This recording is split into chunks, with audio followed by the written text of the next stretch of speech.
Pinocchio Chapter 3. Hello, this is Natasha. In the previous chapter we heard how two old men, Geppetto and Master Antonio, came to blows over a remarkable piece of wood. Geppetto has taken the wood home. Let's see what he does with it. Little as Geppetto's house was, it was neat and comfortable. It was a small room on the ground floor with a tiny window under the stairway. The furniture could not have been much simpler. A very old chair, a rickety old bed, and a tumble-down table. A fireplace full of burning logs was painted on the wall opposite the door. Over the fire there was a painted pot full of something which kept boiling happily away and sending up clouds of what looked like real steam.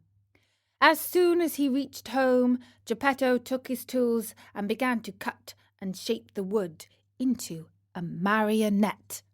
"What shall I call him?" he said to himself. "I think I'll call him Pinocchio. This name will make his fortune. I knew a whole family of Pinocchio once. Pinocchio the father, Pinocchio the mother, and Pinocchio the children. And they were all lucky. The richest of them begged for his living."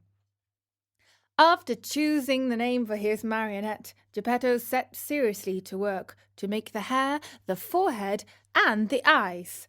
Fancy his surprise when he noticed that these eyes moved and then stared fixedly at him. Geppetto, seeing this, felt insulted and said in a grieved tone, "Ugly wooden eyes, why do you stare so?" There was no answer.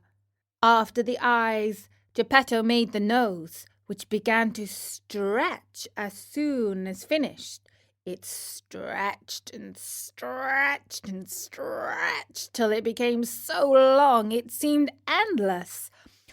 Poor Geppetto kept cutting it and cutting it, but the more he cut, the longer grew that impertinent nose. In despair, he let it alone. Next, he made the mouth. No sooner was it finished than it began to laugh and poke fun at him. "Stop laughing!" said Geppetto angrily, but he might as well have spoken to the wall. "Stop laughing, I say!" he roared in a voice of thunder. The mouth stopped laughing, but it stuck out a long tongue.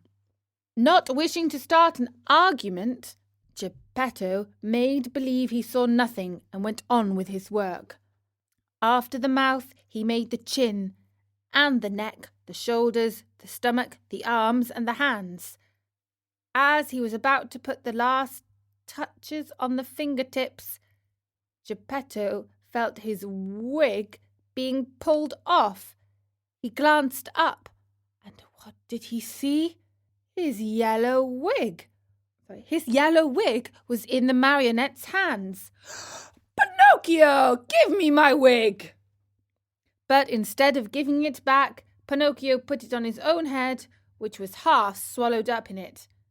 At that unexpected trick, Geppetto became very sad and downcast, more so than he had ever been before. "Pinocchio, you wicked boy!" he cried out.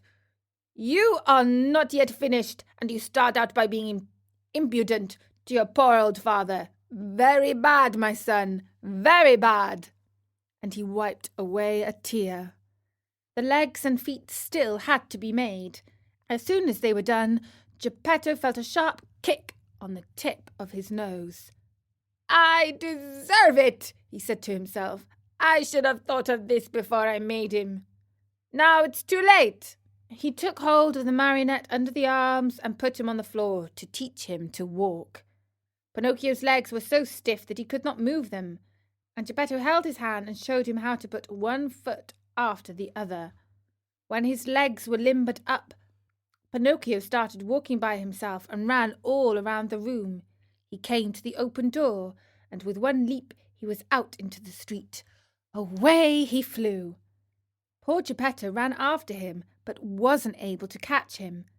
for Pinocchio ran in leaps and bounds, his 2 wooden feet as they beat on the stones of the street, making as much noise as 20 peasants in wooden shoes. "Catch him! Catch him!" Geppetto kept shouting. But the people in the street, seeing a wooden marionette running like the wind, stood still to stare and to laugh until they cried. At last, by sheer luck, a policeman happened along, who, hearing all that noise, thought it might be a runaway colt, and stood bravely in the middle of the street, with legs wide apart, firmly resolved to stop it and prevent any trouble. A military policeman. Pinocchio saw the policeman from afar and tried his best to escape between the legs of the big fellow, but without success. The policeman grabbed him by the nose.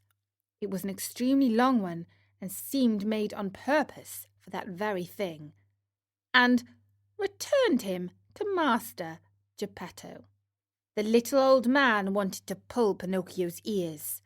Think how he felt when, upon searching for them, he discovered that he had forgotten to make them.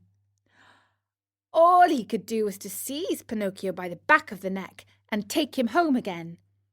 As he was doing so, he shook him 2 or 3 times and said to him angrily, "We are going home now. When we get home, then we'll settle this matter." Pinocchio, on hearing this, threw himself on the ground and refused to take another step.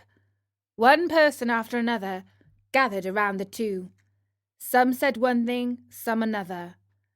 "Poor Marionette," called out a man.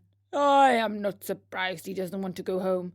Geppetto no doubt will beat him unmercifully. He is so mean and cruel." "Geppetto looks like a good man," added another. "But with boys he's a real tyrant. If we leave that poor marionette in his hands, he may tear him to pieces." They said so much that finally the policeman ended matters by setting Pinocchio at liberty and dragging Geppetto to prison. The poor old fellow did not know how to defend himself, but wept and wailed like a child and said between his sobs, "Ungrateful boy, to think I tried so hard to make you a well-behaved marionette. I deserve it, however. I should have given the matter more thought." And that was Chapter 3 of Pinocchio. Oh, poor Geppetto, being dragged to prison, all for making a little puppet. Let's hope he will be free soon. In the next chapters of Pinocchio on storynori.com.